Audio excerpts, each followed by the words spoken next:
Welcome to humanities honour है।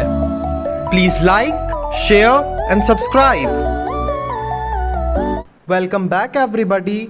आज हम कुछ इंपॉर्टेंट कार्टून्स डिस्कस करेंगे। इस कार्टून में कुछ स्टैम्प्स दिखाए गए हैं।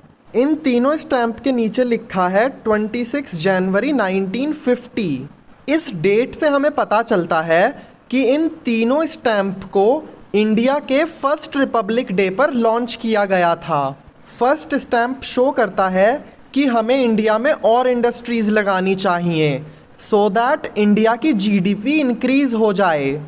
सेकंड स्टैम्प शो करता है कि इंडिया को एग्रीकल्चर पर और ध्यान देना चाहिए ताकि इंडिया एग्रीकल्चर में सेल्फ सफिशिएंट हो सके। थर्ड स्टैम्प में शो किया गया है कि इंडिया के सारे सिटीज़न इंडिया का फर्स्ट रिपब्लिक डे धूमधाम से सेलिब्रेट कर रहे हैं।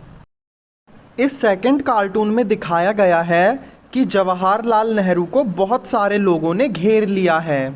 ये लोग डिमांड कर रहे हैं कि लैंग्वेज के बेसिस पर स्टेट्स को डिवाइड करना चाहिए।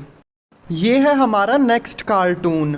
इस कार्टून में हमें एक जिनी दिखाई दे रहा है, जवाहरलाल नेहरू दिखाई दे रहे हैं जिन्होंने एक मटका पकड़ा हुआ है और पेड़ के पीछे 3 लीडर्स छुपे हुए हैं। जिनी के थ्रू उन लोगों की डिमांड्स को रिप्रेजेंट किया जा रहा है जो चाहते हैं कि लैंग्वेज के बेसिस पर स्टेट्स को डिवाइड किया जाए।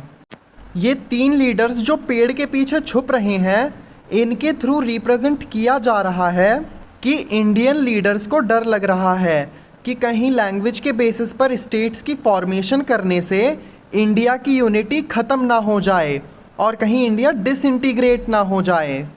नेक्स्ट आते हैं नेहरू जी, जिन्होंने अपने हाथ में एक मटका पकड़ा हुआ है।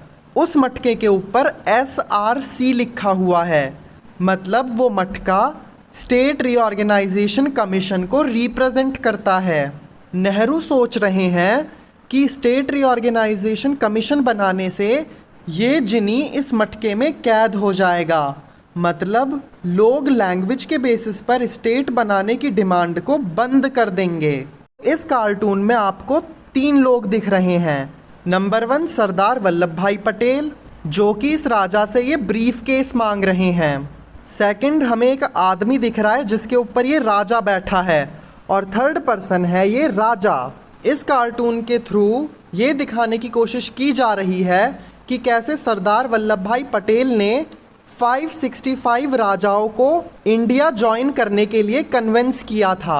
सेकंड, इस पुअर आदमी की हालत को देखकर हमें पता चलता है कि प्रिंसली स्टेट में रहने वाले लोगों के ऊपर राजा बहुत अत्याचार किया करते थे, प्लस प्रिंसली स्टेट में कोई डेमोक्रेसी नहीं थी।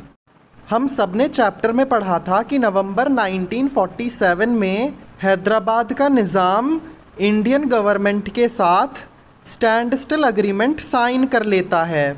इस स्टैंड स्टिल अग्रीमेंट का मतलब था कि हैदराबाद 1 साल तक ना तो इंडिया को ज्वाइन कर सकता है, ना ही पाकिस्तान को ज्वाइन कर सकता है, और ना ही अपनी एक इंडिपेंडेंट कंट्री बना सकता है।